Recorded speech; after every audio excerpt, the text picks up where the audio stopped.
Chicago Blackhawks versus Utah Mammoth, the Central Division spotlight turns to Salt Lake City as the Chicago Blackhawks, 24-29-11, face the Utah Mammoth, 34-26-5, in a matchup with momentum and positioning on the line.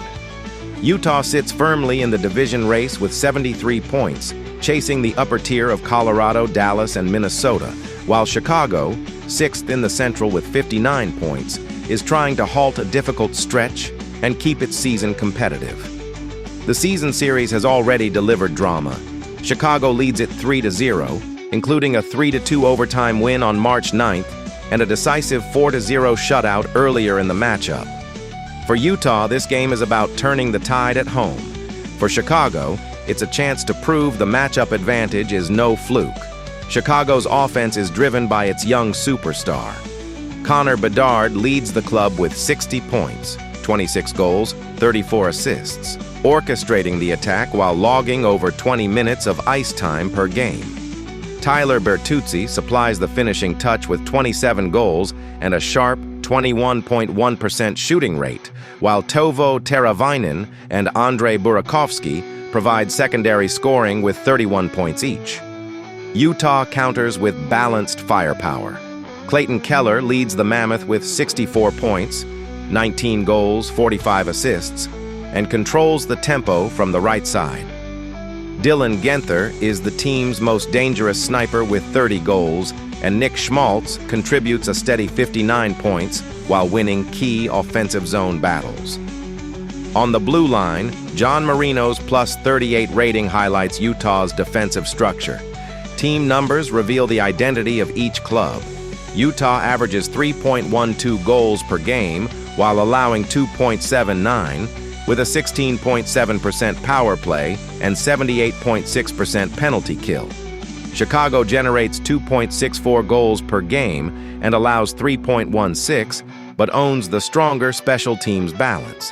19.4% on the power play and an impressive 85.5% penalty kill.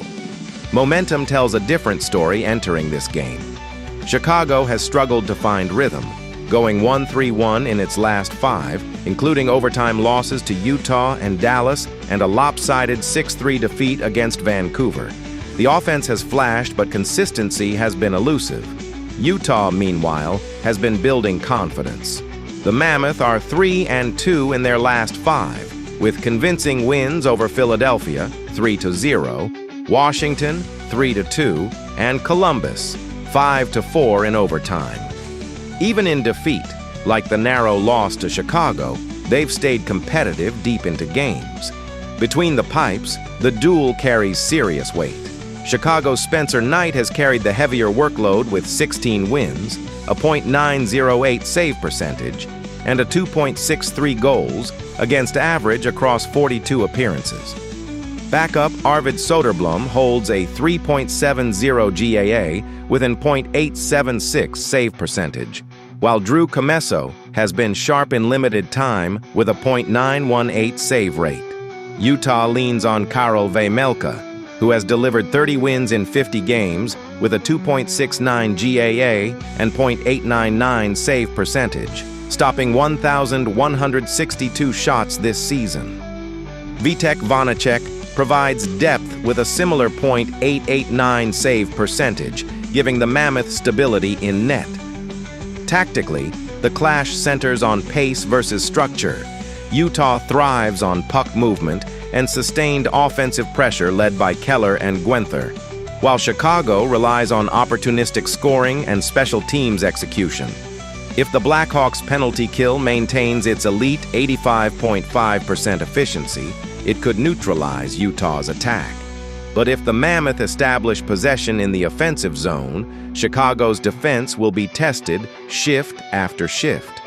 The X factor may be Bedard. His ability to create offense in tight space can flip momentum in a single shift. For Utah, Genther's finishing touch could be the difference against a Chicago defense, allowing over 3 goals per game. After analyzing both teams, my first pick for this match is Utah Mammoth winner. Utah's deeper scoring and stronger recent form give them the edge at home. If Vejmelka holds steady and the Mammoth sustain their offensive pressure, they should finally break Chicago's grip on the season series and defend their position in the Central Division race. My second pick for this match is total under 6.5.